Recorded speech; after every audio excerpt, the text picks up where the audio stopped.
अस्सलाम वालेकुम dear students, मैं हूं नासिर अब्बास, आपका फिजिक्स टीचर। आज बच्चे चैप्टर नंबर 4 के हमने कंस्ट्रक्टेड रिस्पांस क्वेश्चन स्टार्ट करने हैं और इसको आपने बड़े अच्छे तरीके से समझना भी है, लिखना भी है। ज़्यादातर आप इस पे ब्रेनस्टॉर्मिंग किया करें कि आप सोचा करें कि ऐसा क्यों है, और रियल लाइफ में आप देखते भी रहते हैं। आप बचपन से रेसिंग कार वाली गेम खेलते रहते हैं, तो आपको क्या पता है कि वो रेसिंग कार किस टेक्निक पे बनाई जाती है, क्या आइडियोलॉजी होती है उसके पीछे, उसके व्हील बाहर क्यों होते हैं और उसकी हाइट कम क्यों होती है। ये मैं हमेशा बच्चों को ये कहता हूँ कि फिजिक्स अराउंड अस, ये मेरा एक फार्मूला है कि हम हमेशा ये देखें कि हमारे आसपास फिजिक्स कहाँ है।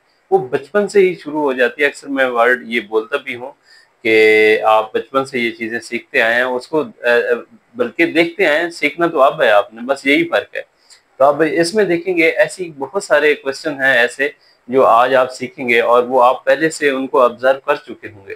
तो स्टार्ट करते हैं constructed response question chapter number 4 exercise. Car जो है उसका क्वेश्चन देखें।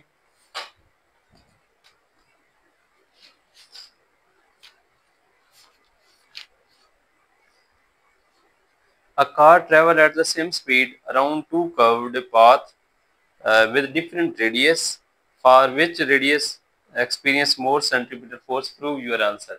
मतलब क्या है कि एक कार है, सेम स्पीड से मूव कर रही है, किस में, सर्कल में, और वो दो तरह के कर्व्ड पाथ हैं, एक ये है और एक ये है। मैंने इसको सर्कल ही बना दिया है, सर्कल भी तो कर्व्ड पाथ ही होता है। और इसका रेडियस स्मॉल है, इसका रेडियस लार्ज है। आप ऐसा समझें कि दो डेथ वेलेंट, मौत का कुआं जिसे कहा जाता है, वहां पे बाइकर जो है वो बाइक को सर्कुलेट कर रहा है। जैसे आप देखते रहते हैं फन फेयर एटसेट्रा, बहुत सारी जगहों पे आप जाते हैं। अब एक जो मौत का कुआं है उसका रेडियस जो है वो स्मॉल है और इसका लार्ज है।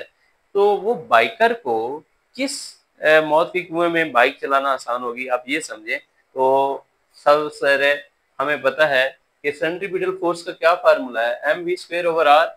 सेंट्रीपिटल फोर्स किस पे डिपेंड कर रही है, मैस और वेलोसिटी पे।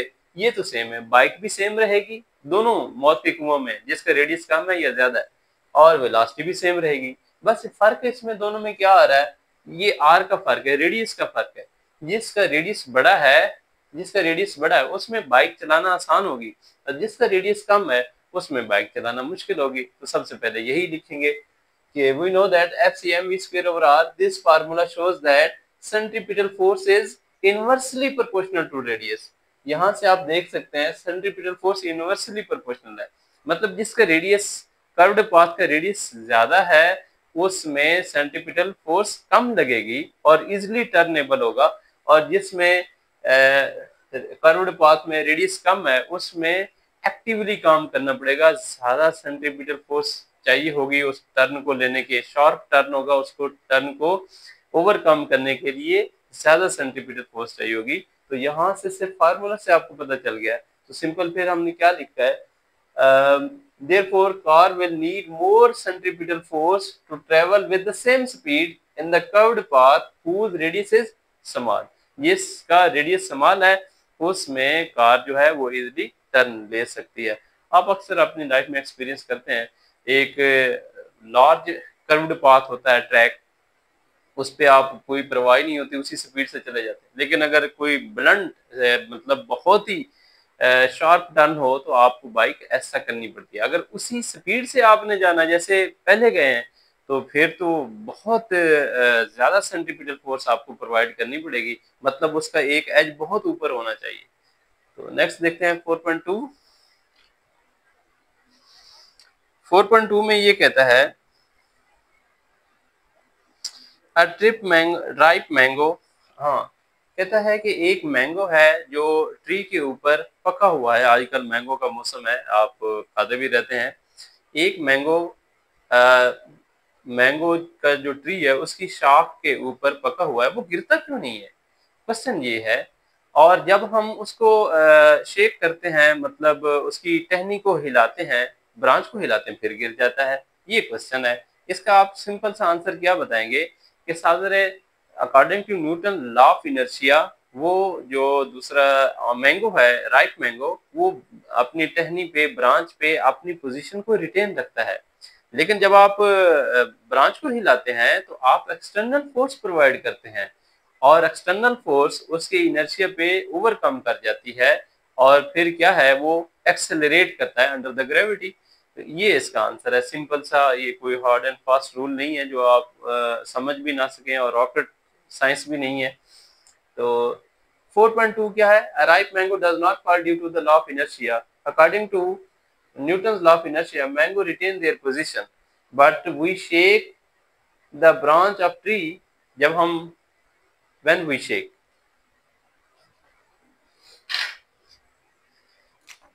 but when we shake the branch of tree, हिलाते हैं, external force overcome the inertia of the mango and mango fall due to gravitational force downward. तो फिर मैंगो गिर जाएगा। अब ये क्वेश्चन आपको क्लियर हो जाना चाहिए, जैसे मैंने ये बता दिया है। नेक्स्ट है बच्चे 4.3। देयर आर 4.3 में क्या है? Discuss the concept of stability and centre of gravity relation to object toppling over. और एग्जांपल, ये एक लॉन्ग क्वेश्चन के तौर पे भी लिखा जा सकता है, क्वेश्चन आ सकता है, आपने कॉन्शियस रहना। हर क्वेश्चन की वजह नेचर डिफरेंट होती है, उसको एक्सपेंड भी किया जा सकता है और श्रिंक भी किया जा सकता है, लेकिन इसमें उसने कहा है कि आप इसको एक्सपेंड करके बताएं। तो गाड़ियों की या व्हीकल की या ऑब्जेक्ट्स की जो स्टेबिलिटी है वो किस पे डिपेंड करती है? बच्चे दो फैक्टर हैं, मेनली टू फैक्टर हैं। एक है सेंटर ऑफ ग्रेविटी और एक है उसका वाइडनिंग द बेस एरिया। अगर उसका बेस एरिया बड़ा कर दिया जाए, चौड़ा कर दिया जाए, मैंने पीछे आर्टिकल में भी ये डिटेल से बताया है, तो वो बॉडी स्टेबल हो जाती है। इस केस में देखिएगा, there are two mainly factor which affect the stability. एक क्या है? सेंटर ऑफ ग्रेविटी, इसे सीओजी भी लिख सकते हैं बच्चे, COG, centre of gravity shorthand में, और वाइड एरिया बेस। दूसरा है कि आप ऑब्जेक्ट का बेस एरिया वाइड कर दें। आप जरा गौर करें बच्चे, एक जो दूसरी ये सेल्फी स्टिक होती है, उसका स्टैंड होता है, या जो हम लैंप एजुकेशन के लिए पढ़ने के लिए जो लैंप रखते हैं, नाइट लैंप होता है, आप स्टडी के लिए जो रखते हैं, आप उसका देखेंगे बेस एरिया बहुत ज्यादा होता है। ये बेस एरिया, यहाँ पे रॉड होता है और यहाँ पे एक हैंडल ऐसे मुड़ के वो लाइट बल्ब डाउनवर्ड लगा होता है ताकि आप इजिली रीड कर सकें। तो वो बेस एरिया क्यों बड़ा रखा जाता है? ताकि इसके बेस एरिया बड़ा रखने से ये स्टेबिलिटी गेन कर लेता है। इस वजह से अगर इसको लाइट से बनाएंगे वो लैंप गिर जाएगा। या सेल्फी स्टिक में अगर उसको आप ऐसे सामने रखना चाहते हैं, मोबाइल को, या हैंग करना चाहते हैं, तो उसका बेस एरिया अगर लाइट है तो वो जब मोबाइल हैंग करेंगे वो गिर जाएगा। इसलिए उसका बेस एरिया बड़ा हैवी रखा जाता है। अक्सर ये चीजें चेंज की हैं हमने, कि वो लेक्चर नोट्स बनाने के लिए एक हम लेके आए, उसका जो स्टैंड था वो वीक था, मतलब बेस एरिया उसका कम था, तो वो जैसे ही मोबाइल हैंग करते थे गिर जाता था। लेकिन हमने फिर क्या किया, वो बेस एरिया एक बड़ा दिया, हैवी बेस एरिया, और उस पर फिर लेक्चर बनाना स्टार्ट किए तो वो इजिली बन जाते थे। तो यहाँ से आपने क्या सीखा है कि सेंटर ऑफ ग्रेविटी और वाइड बेस एरिया, ये दोनों फैक्टर बॉडी को स्टेबल कर सकते हैं। सेंटर ऑफ ग्रेविटी कैसे होगा? The object are made stable by lowering their centre of gravity. जितना बॉडी का सेंटर ऑफ ग्रेविटी लो होगा, मीन उसकी हाइट लो होगी, वो उतनी बॉडी स्टेबल होगी। फॉर एग्जाम्पल, आप देखें बच्चे, एक डबल डेकर बस की एग्जाम्पल ले लें, और हम ये कहते हैं कि हाँ फर्स्ट फ्लोर पे, जैसे हम कहेंगे कि ग्राउंड फ्लोर है उसका, उस पे हम बैठे हैं और जो रूफ है उसकी, उसके ऊपर हमने सामान को लोड कर दिया है, और वो स्टील और स्टील शीट या सरिया वगैरह उस पे रख दिया है। तो अब हैवी लोड की हाइट क्या हो गई? वो टॉप ऑफ द रूफ हमने रख दिया, तो बढ़ गई हाइट, तो बड़ी अनस्टेबल हो जाएगी। जैसे ही स्टॉप करेगी या शार्प टर्न लेगी तो वो टॉपल ओवर कर सकती है। यही उसने बताया कि इसने टॉपलिंग ओवर का कॉन्सेप्ट भी बताया कि वो स्टेबल या अनस्टेबल होगी तो क्या हो सकता है। तो इसलिए क्या लिखेंगे? If we place a heavy load iron on roof of the bus, its center of gravity will be very high. Now bus will be unstable. When it will take sharp turn, then bus will topple over.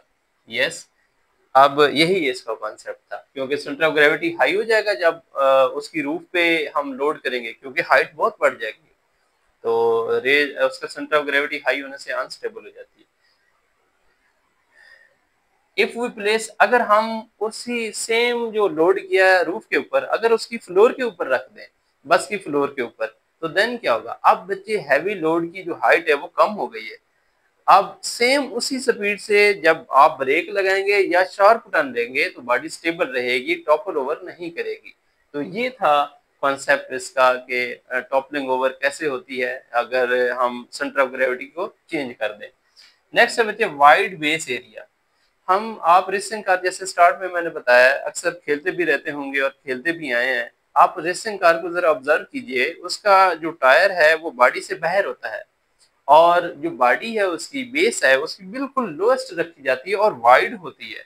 वो इस वजह से होती है कि body को stable किया जा सके। तो इस टेक्निक को अप्लाई किया जाता है वाइड बेस एरिया। आपने अक्सर सुना होगा कि ये कैरी डब्बे हाई स्पीड में हो तो गिर जाते हैं टर्न लेते हुए, ये जो भी ब्रेक लगाए। रीजन उसकी क्या होती है? क्योंकि बच्चे इसका ये थोड़ा सा स्लिम टाइप होता है, इसका बेस एरिया कम होता है।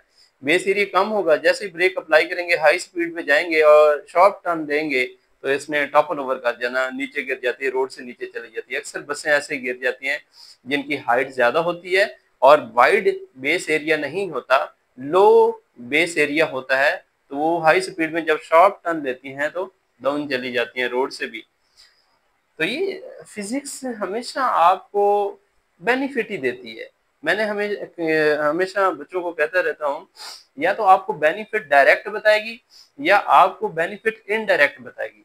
मतलब आपको ये बता रहा है कि इस तरह एक्सीडेंट हो सकता है अगर आप गाड़ी की स्पीड हाई होगी और टर्न देंगे, और कैसी गाड़ी बनानी चाहिए जिसकी हाइट लो हो और वाइड बेस एरिया हो। तो इस तरह की चीजें ये फिजिक्स आपको बताती है ताकि आप अपनी लाइफ को इजी कर सकें और इससे बेनिफिट गेट कर सकें। तो बहुत ही इंटरेस्टिंग सब्जेक्ट है।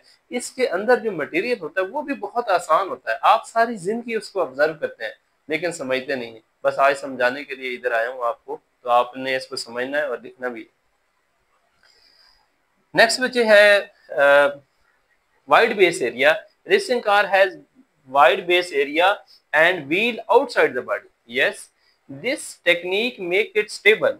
Okay, because reaction force, अब गाड़ी जा रही है ना बच्चे, उसका वेट भी होता है। शॉर्ट टर्न लेना है तो उसका वेट डाउनवर्ड एक्ट कर रहा होगा, तो उसकी ये फॉर एग्जांपल ये गाड़ी ऐसे जा रही है, अगर इसने ऐसे टर्न लेना है तो इसका सेंटर ऑफ ग्रेविटी सेंटर पे ना, अगर ऐसे टर्न लेना है, कोई ऊंची जगह है, ऐसे टर्न लेना, तो अब ये लाइन यहाँ पे आ जाएगी, इसका वेट डाउनवर्ड है, नीचे से रिएक्शन भी होगा। अगर रिएक्शन और ये रिएक्शन फोर्स और वेट एक ही लाइन पे एक्ट करते हैं तो देन बॉडी स्टेबल रहेगी, because reaction force Fn and weight of the car lie along the same line. If we stable such cars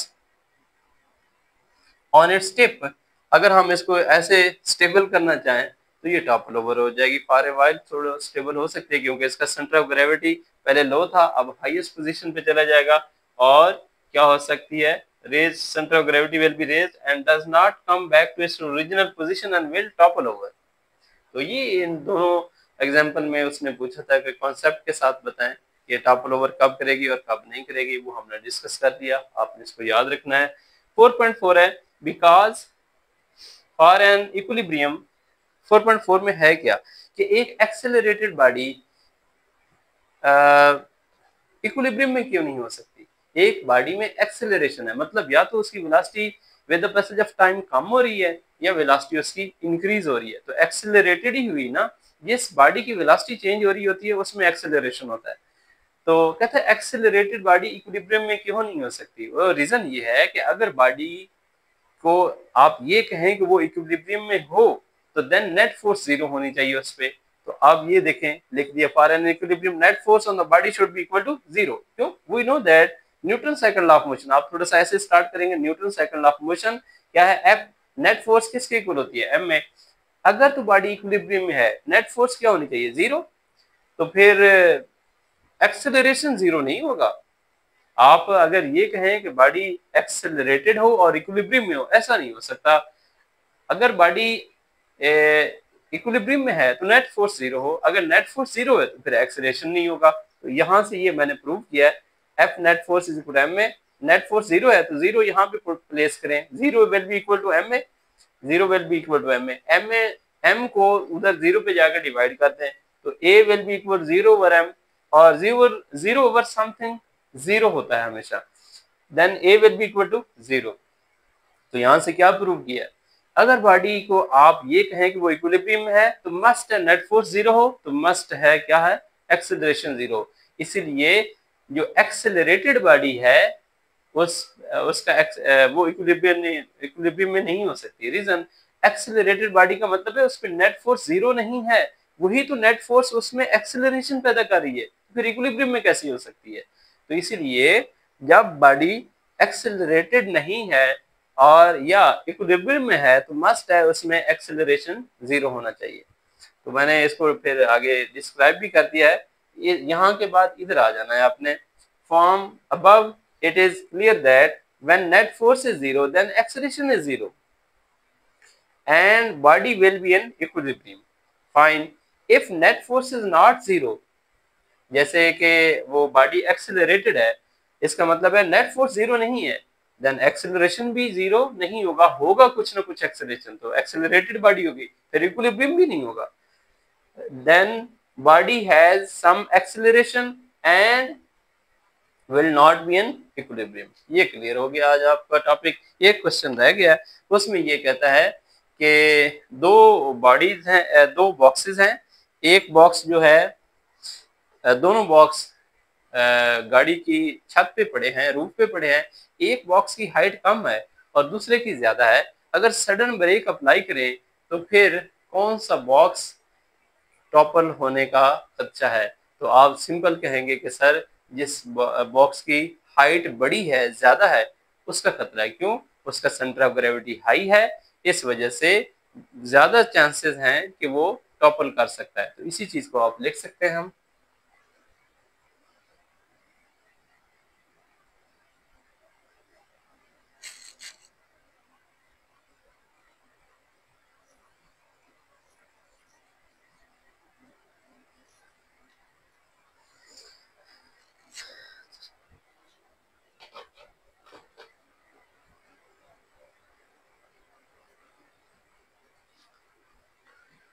तो क्वेश्चन नंबर 5 जो है कि उन बॉक्सेस में से कौन सा बॉक्स अनस्टेबल होगा, जिसकी हाइट ज्यादा है वो अनस्टेबल होगा।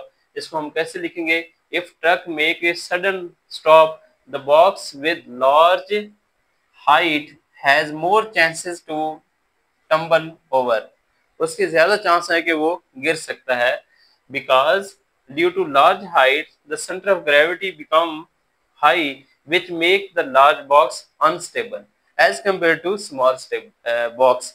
In case of small box, the height of the box is lower and its center of gravity will be shifted to the lower height and it will be stable. तो आप इसको बच्चे इसी तरीके से फिर लिख सकते हैं और उम्मीद करता हूँ कि ये सारी चीज़ें आपको समझ आ गई होंगी। अगर कोई क्यूरीज हों तो आप मुझे उसमें कमेंट्स बॉक्स में बताया करें, इंशाल्लाह आपको रिस्पांस मिलेगा। अल्लाह हाफिज़।